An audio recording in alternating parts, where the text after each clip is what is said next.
Hello students, how are you? I hope you are fit and fine. बच्चों, आपने अपनी Hindi lit की book से पार्ट 2 पंडित भोलानाथ की फर्स्ट पार्ट को पढ़ा, देखा और समझा। बच्चों, चलिए अब आगे चलते हैं कि इस चित्र कथा में क्या होता है। क्या पंडित भोलानाथ सचमुच उन ठगों से ठगे जाते हैं या वो बच के निकल जाते हैं? तो चलिए हम अपनी स्टोरी को आगे बढ़ाते हैं। पहला ठग चला गया।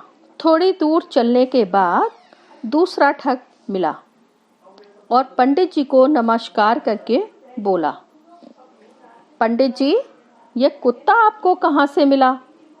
बड़ा अच्छा है। अरे, तुम्हें ये कुत्ता दिखाई दे रहा है? ये बकरी का बच्चा है, ठीक से दिखाई नहीं देता है क्या?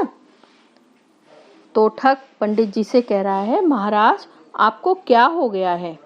जरा ध्यान से देखिए, ये बकरी नहीं कुत्ता है। किसी ने आपको धोखा दिया है पंडित जी। ये सब आप आपस में पंडित जी और यजमान बातें कर ही रहे थे कि वहां पर पंडित जी ये सोचते हुए थोड़ा सा आगे बढ़े और सोच रहे थे कि क्या करूं, ये सच तो नहीं बोल रहे हैं, कहीं ये कुत्ते का बच्चा ही तो नहीं है। ऐसा सोचते हुए पंडित जी आगे बढ़े और उनको इतनी बीच में एक तीसरा व्यक्ति मिला। तीसरा ठग वहां पर आ गया और पंडित जी से बोला, पंडित जी, आप ब्राह्मण होकर कुत्ते को कंधे पर बिठाकर घूम रहे हैं। आपका शरीर अपवित्र हो गया है। इसे छोड़कर पहले आप स्नान करने चाहिए, अन्यथा लोग आपकी हंसी करेंगे और आप पर हंसेंगे। ठग की बात सुनकर पंडित जी सोचने लगे, 3 आदमी इसे कुत्ता बता रहे हैं, तो ये कुत्ता ही होगा। ऐसा सोचकर वे बकरी के बच्चे को कंधे से उतारकर यजमान के घर लौट पड़े।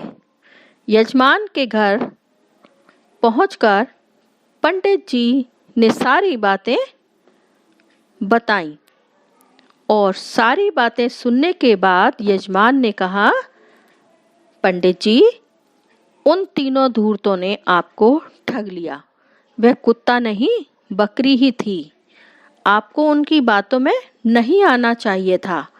पंडित जी का माथा, पंडित जी ने जब ये सुना तो अपना माथा पीट लिया। उन्हें अपनी बुद्धि से काम लेना चाहिए था। किसी ने ठीक ही कहा है, दूसरों की बातों में नहीं आना चाहिए। यानी सुनो सबकी, करो मन की। हमें बिना सोचे समझे दूसरों की बातों पर विश्वास नहीं करना चाहिए। ये हमारी कहानी का जीवन मूल्य था।